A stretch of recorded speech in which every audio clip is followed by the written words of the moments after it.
잠언 4장 20절에서 27절 있습니다. 주의 깊게 기울이라. 나의 사랑하는 자녀여, 내가 내게 가르치는 모든 것을 들으며 내가 일러야 하는 모든 말에 집중하라. 내 말씀으로 내 생각을 채우되 그 말씀이 내 영혼 깊숙이 스며들게 하라. 그런 후 내 말씀을 다시 꺼내서 펼칠 때 그것은 내 존재의 가장 깊숙한 곳까지 참된 생명과 빛나는 건강을 부여하리라. 무엇보다 내 마음의 감정을 잘 지킬 것은 그것이 너의 전 존재에 영향을 끼침이라. 그러므로 내 영혼 깊은 곳에 주의를 집중할 것은 거리로부터 생명샘이 흘러나옵니다.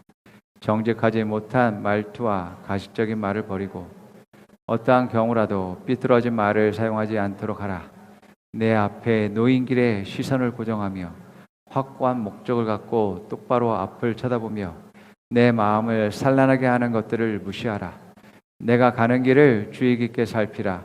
진리의 길을 바짝 따라가면 그 길이 내 앞에 안전하고 평탄하게 할 것이라. 잠시라도 길에서 벗어나거나 어둠으로 이어지는 길로 우회하기를 내게 용납하지 말라. 아멘. 오늘 말씀은 무엇보다도 내 마음의 감정을 잘 지키라 입니다. 감정의 사정적인 정의는 어떠한 사건이나 그러한 사건들을 접했을 때에 마음에서 일어나는 느낌이나 기분을 말합니다. 그래서 어떤 사물을 통해서 느낌을 받는 것을 감각이라고 하고요. 또 어떤 현상과 일에 대해서 사건에 대해서 받는 그런 느낌을 감정이라고 이야기합니다. 이러한 사건을 통해서든 사물을 통해서 감정을 느끼는 것은 나쁜 것이 아닙니다. 사람이라면 이러한 감정들을 다 가지고 있습니다. 그렇기 때문에 자연스러운 것이죠. 그런데 문제는 말씀이 이러한 감정과 감각과 감정을 다스릴 수 있어야지만이 되어지는데 그러지 못할 때 문제가 발생한다라는 겁니다. 이제 고린도전서 13장의 사랑장이라고 할 수 있는 그 사랑의 말, 사랑은이라고 하면서 사랑의 정의들에 대해서 말하고 있음을 보게 됩니다. 13장 4절에서 7절 말씀 보겠습니다. 사랑은 오래 참고 친절합니다. 사랑은 시기하지 않으며 뽐내지 않으며 교만하지 않습니다. 사랑은 무례하지 않으며 자기의 이익을 구하지 않으며 성을 내지 않으며 원한을 품지 않습니다. 사랑은 불의를 기뻐하지 않으며 진리와 함께 기뻐합니다. 사랑은 모든 것을 덮어주며 모든 것을 믿으며 모든 것을 바라며 모든 것을 견딥니다. 예. 여러분, 우리는 사랑을 감정 덩어리라고 생각하고 있습니다. 말씀에 의하면 방금 읽은 고린도전서 13장 4절에서 7절 말씀을 보게 되면 사랑은 더 이상 감정으로만 볼 수 없고 감각으로만 볼 수 없다라는 것을 우리가 알 수 있습니다. 말씀에서 뭐라고 하냐면 사랑은 이라고 하면서 뭐뭐 하지 않는 것이라고 표현하고 있음을 보게 됩니다. 곧 감정대로 하지 않는 것을 말하고 있어요. 시기하지 않고 질투하지 않고 자랑하지 않고 교만하지 않습니다. 무례하지 않고 자기 이익을 구하지 않고 분노하지 않고 원수에게 원한을 품지 않습니다. 참고 인내하고 친절합니다. 불의를 기뻐하지 않고 진리를 기뻐합니다. 모든 것을 덮어주고 믿고 바라고 견딥니다. 사랑은 인내하고 친절히 대하고 덮어주고 믿고 바라고 견디는 것임을 성경은 말하고 있습니다. 우리가 흔히 아는 것처럼 내가 기분을 좋게 하고 나를 기쁘게 해주고 나를 행복하게 해주고 나만을 위한 헌신들, 그런 것들을 사랑이라고 여겨지는데 오히려 반대되는 그러한 말들을 하고 있음을 보게 되어지고 이러한 사랑은 감정이 아니라고 말하고 있음을 보게 되어집니다. 그렇기 때문에 내 감정대로 행동하는 사람들은 진짜 사랑을 하는 것이 아니다라는 것을 우리는 성경을 통해서 알 수 있습니다. 그렇기 때문에 세상은 점점 그 사랑이 식어져 가고 있습니다. 감정대로 사람들은 살아가게 되어집니다. 이로 인해서 많은 상처들과 아픔들과 고통들과 어려움들을 겪고 있음을 보게 되어지죠. 성경에 아담과 하와가 낳은 첫째 아들 가인은 이러한 충동 조절 장애를 갖고 있는 사람이었고 동시에 그는 그런 장애로 말미암아서 동생을 죽인 그런 살인자였습니다. 그는 평소에도 가족들뿐만 아니라 다른 사람들과의 관계에서도 잘 지내지 못했을 것입니다.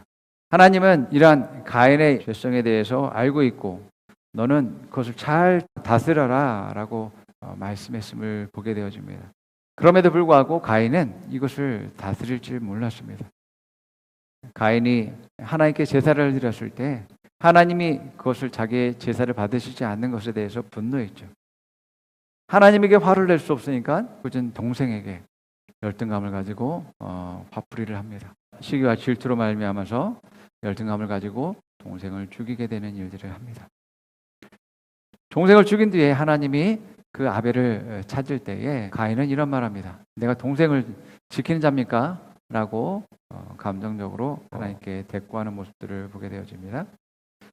결국 가인은 하나님께 저주를 받아서 그가 땅에서 무력을 할지라도 결실을 제대로 얻지 못하게 되는, 사람들의 눈을 피해서 돌아다니는 떠돌이 생활을 할 수밖에 없는 그러한 인생을 살게 되는 것을 보게 됩니다. 하나님 역시도, 예수님도 감정을 가지시고 말씀을 통해서 그런 감정들이 표현되고 있음을 보게 되어집니다. 그런데 문제는 이러한 감정이 말씀에서 벗어난 말과 행동으로 나타나게 될 때 그것이 우리의 삶에 문제를 발생시킨다라고 말하고 있음을 보게 되어집니다. 그래서 그러한 말씀에서 벗어났기 때문에 하나님의 축복으로부터 멀어지게 되어지고 하나님의 그러한 부르심의 계획으로부터 이탈되어지는 그러한 일들로 말미암아서 삶에 많은 어려움을 겪게 되어짐을 보게 됩니다. 전문가들은 말합니다. 여러분, 문제의 상황에서, 어려운 상황에서 그것을 어떻게 받아들이느냐에 따라서 그것이 스트레스로 받아들여지기도 하고 그것을 긍정적으로 받아들여지기도 한다라고 말합니다. 여러분, 스트레스는 실체가 없는 것이죠. 그 스트레스는 사실은 내가 만들어내는 겁니다. 내 생각과 나의 경험과 내 기억이 그것을 믿음으로써 스트레스로 판단한다라는 것입니다. 그것이 나로 하여금 색안경을 쓰도록 만드는 것이죠. 어떤 문제와 사건과 현상은 그대로이지만 그것을 바라보는 나의 시각과 그 색안경을 끼고 볼 때에 다르게 본다는 거죠. 그렇기 때문에 현상이나 내가 보여지는 것들, 그것을 팩트라고 하시는 것들에 대해서 너무 신뢰하지 마시기 바랍니다. 그것을 우리가 볼 때에 말씀으로 바라봐야지만이 내 삶에서 승리하는 삶을 사는 것입니다. 감정은 내가 무엇인가를 가득 채운 것으로부터 나온다라는 것을 기억하셔야지만 됩니다. 그것처럼 내가 가득 채운 것을 믿음이고 신념이고 가치관이라고 얘기합니다. 그런데 그것을 너무 신뢰하지 말라고요. 그것을 말씀보다 앞서서 그것을 놓게 된다면 여러분들은 잘못된 감정으로서 나오게 되어지고 표출되어진다라는 것입니다. 그렇기 때문에 내 안에 무엇이 가득한 것에 따라서 나오기 때문에 좋은 것이 나오기 위해서는 내 안에 좋은 것을 채워야지만 되죠. 선한 것이 나오기 위해서는 선한 것을 채워야지만 되죠.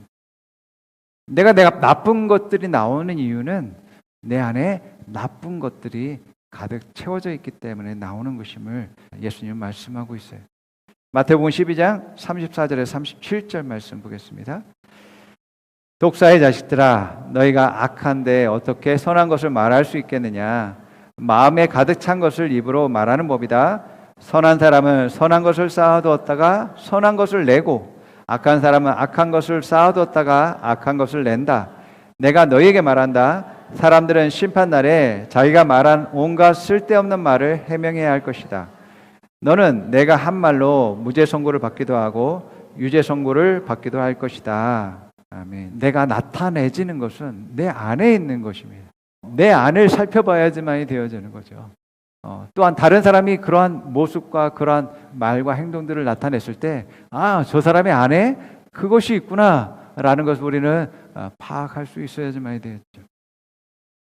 그런 것들을 볼 때 내 자신을 온전히 분별해서 올바르고 선한 것을 내 안에 계속 채우도록 노력해야지만 된다는 겁니다. 특별히 오늘 말씀 23절에 이런 말이에요. 무엇보다 내 마음의 감정을 잘 지킬 것은 그것이 너의 전 존재에 영향을 끼침이라. 그러므로 내 영혼 깊은 곳에 주의를 집중할 것은 거기로부터 생명샘이 흘러남이라. 예. 우리의 이러한 감정들이 내 삶 전체에 영향을 끼친다. 또 뿐만이겠습니까? 내 몸에도 영향을 끼치게 되고 내 가족에게도 영향을 끼치게 되고 나 관계하는 모든 사람, 내가 일하고 관계 맺는 모든 사람에게도 영향을 끼치는 것이죠. 에서도 잘못된 감정들을 가지고 있음으로 말미암아서 하나님의 나라를 세우기 위한 계획들이 에서에서 떠나서 동생 야곱으로 이제 전해지는 그러한 일들이 일어난 것들을 보게 되어집니다. 내 감정의 말씀에서 벗어나서 너무나 충실하게 반응하게 될 때 하나님의 그러한 뜻과 계획과 축복에서 벗어나는 일들 또한 발생한다라는 것들을 우리는 알아야지만이 되어지죠.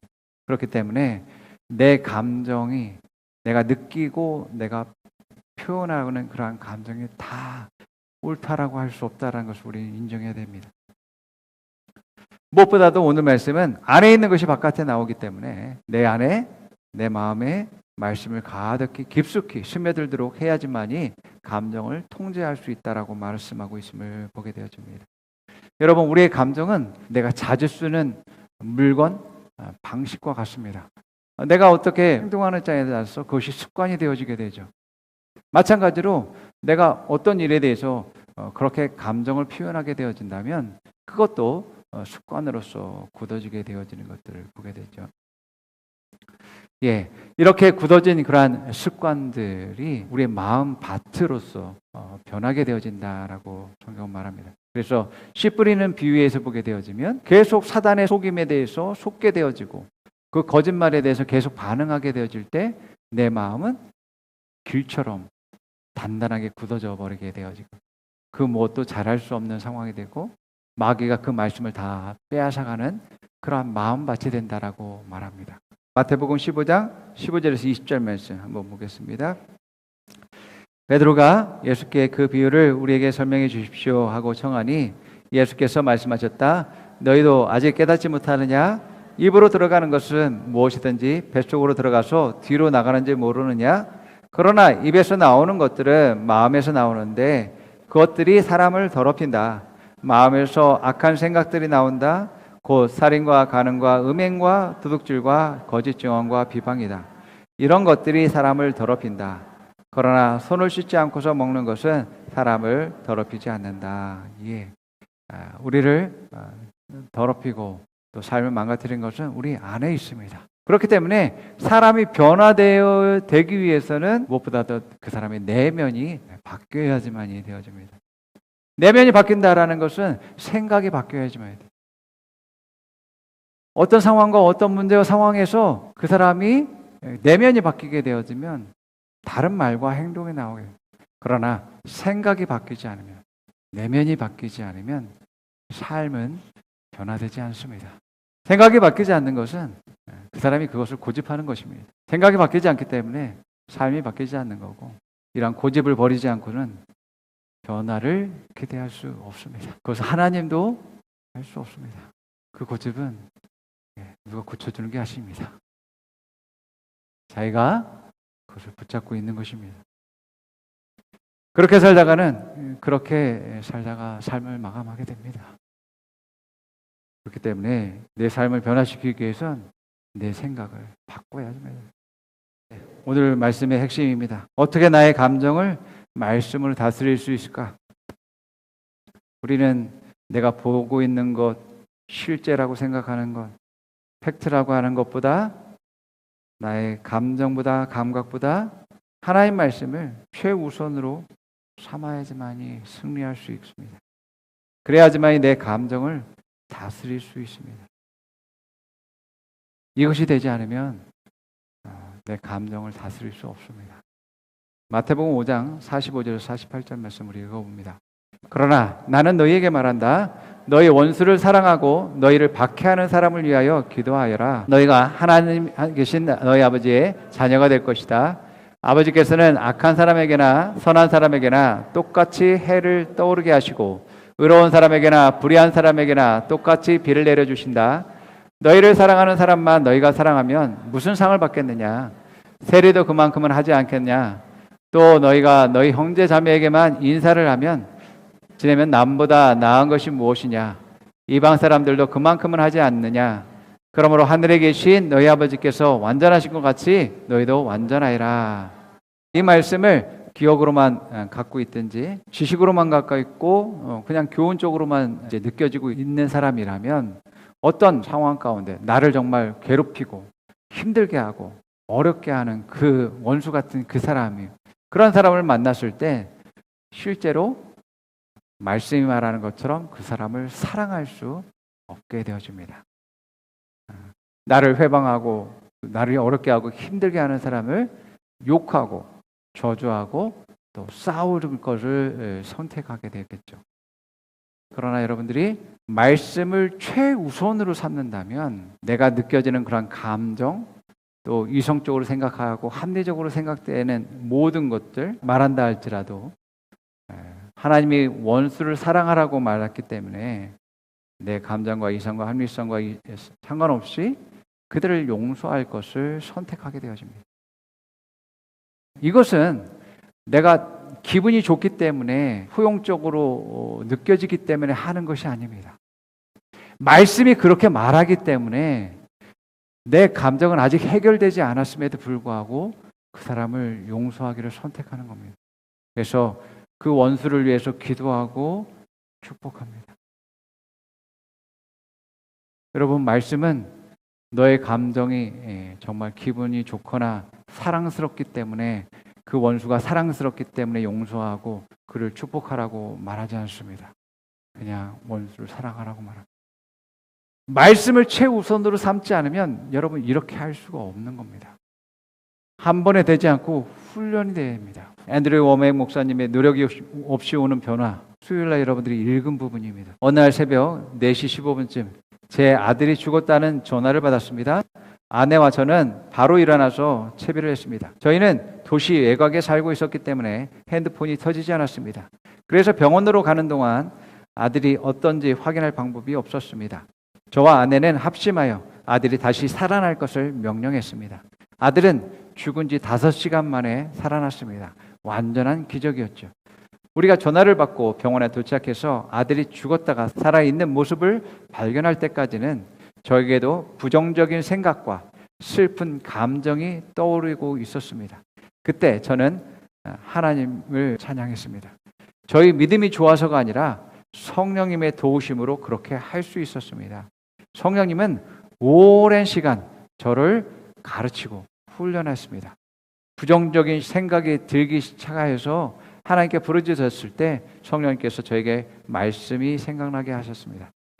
그로 인해서 하나님 말씀은 제 안에서 계속 불일 때 일어나게 되고 저는 이 부정적인 감정과 맞서 싸웠습니다. 당신의 아들이 죽었다라는 소식을 들었다면 어떻게 하시겠습니까?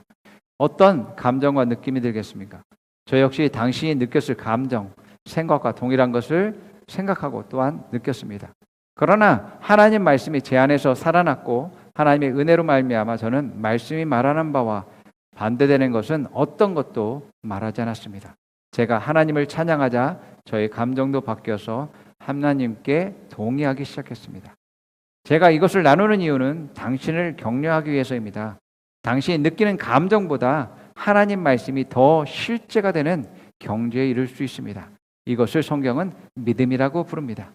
말씀은 이것을 성숙이라고 부릅니다.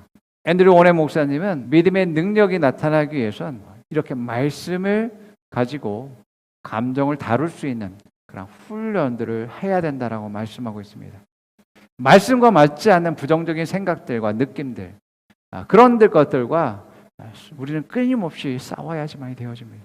아들이 사망했다는 그런 말을 들었음에도 불구하고 이제 슬픔과 아픔과 고통들, 많은 생각들, 그런 것들을 말씀으로 싸우면서 계속 고백하고 주장하고 주님을 찬양하는 그러한 일들을 하면서 승리했다라고 말씀하고 있음을 보게 됩니다. 이런 말씀에서 승리함을 통해서 삶에서의 변화들이 일어나게 되는 것들을 보게 됩니다. 그래서 오늘 21절 말씀이 내 말씀으로 내 생각을 채우되 그 말씀이 내 영혼 깊숙이 스며들게 하라라고 말씀하고 있음을 보게 되어집니다.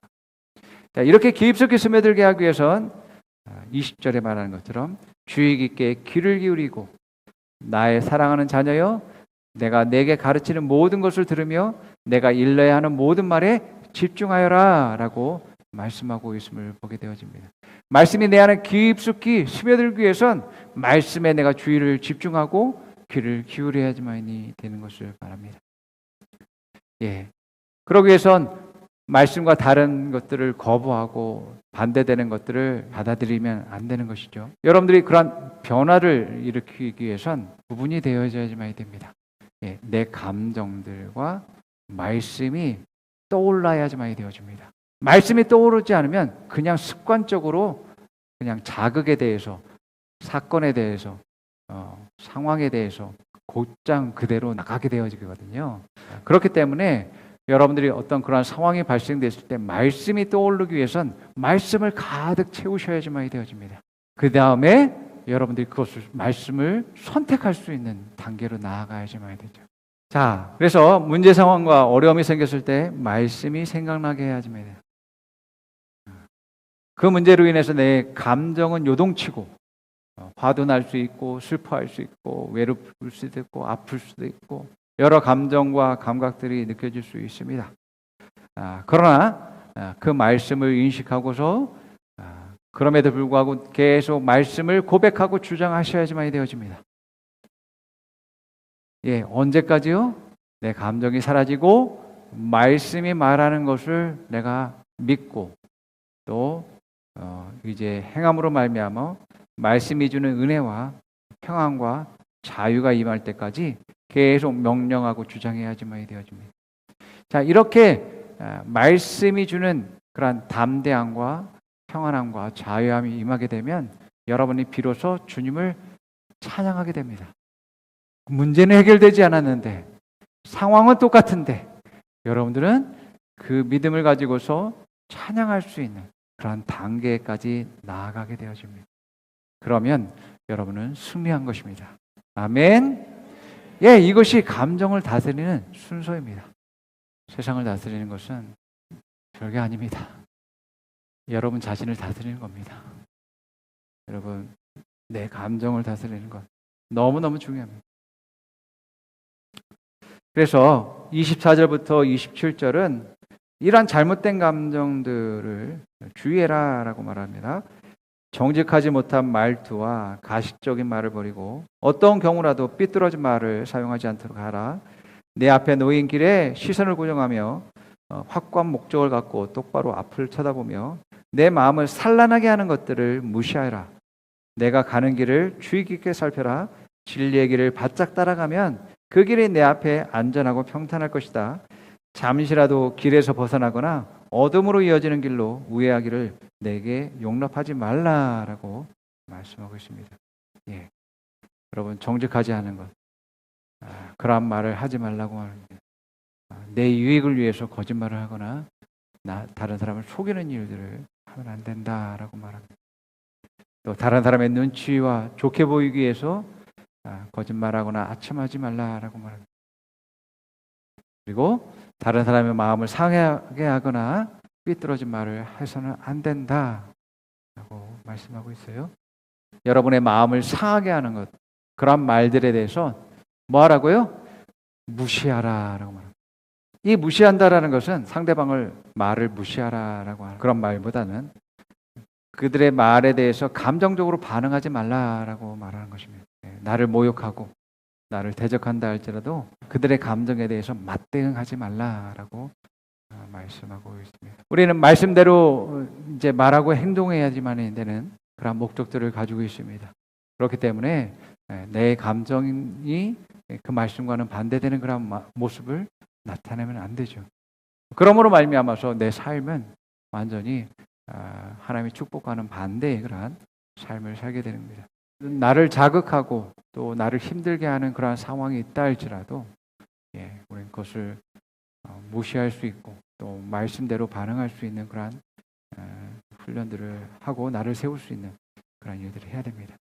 자, 그래서 말씀은 진리의 길을 바짝 따라가라라고 말합니다. 26절과 27절 말씀 읽어봅니다. 내가 가는 길을 주의 깊게 살펴라. 진리의 길을 바짝 따라가면 그 길이 내 앞에 안전하고 평탄할 것이라.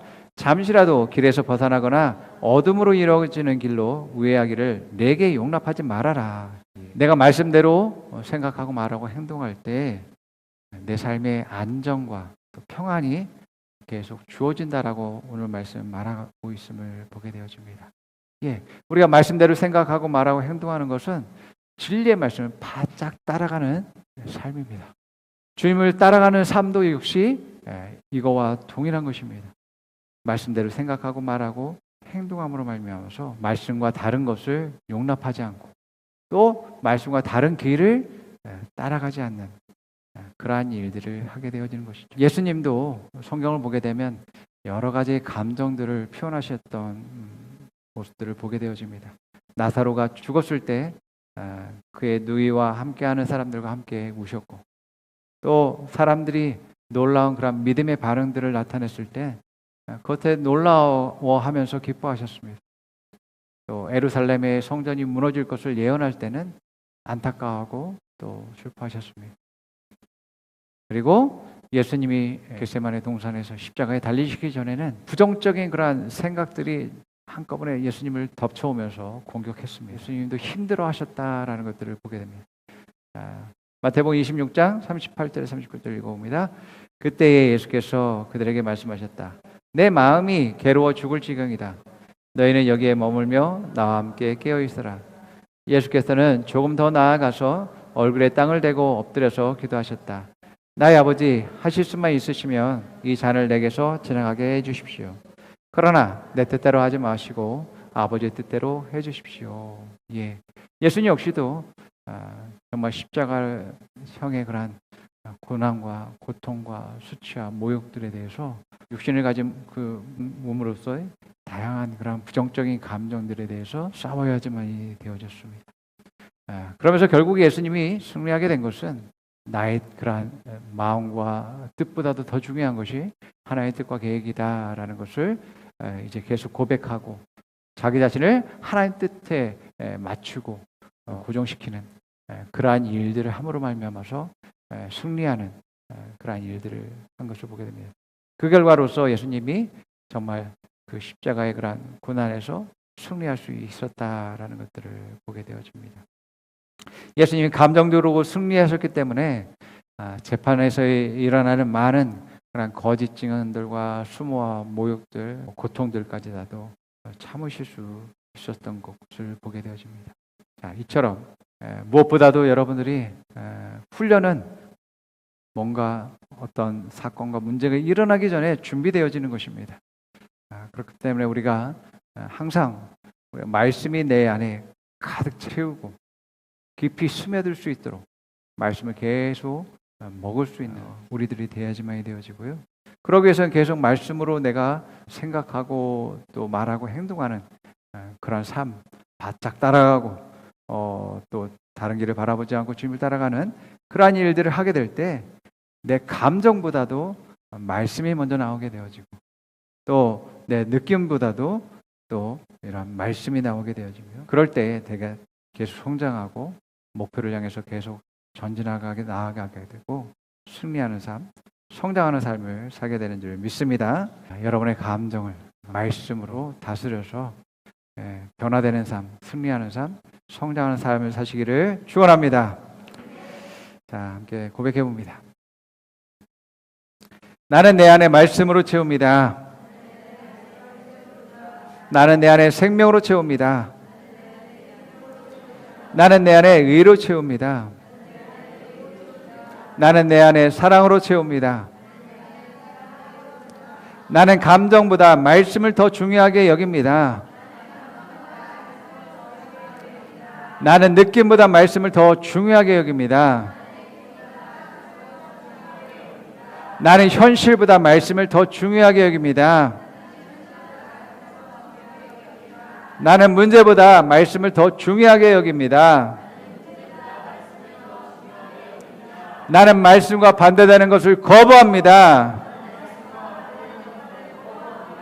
나는 말씀과 반대되는 말을 거부합니다.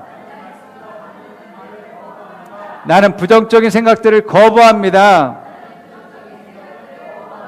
나는 나쁜 생각, 나쁜 감정들을 거부합니다.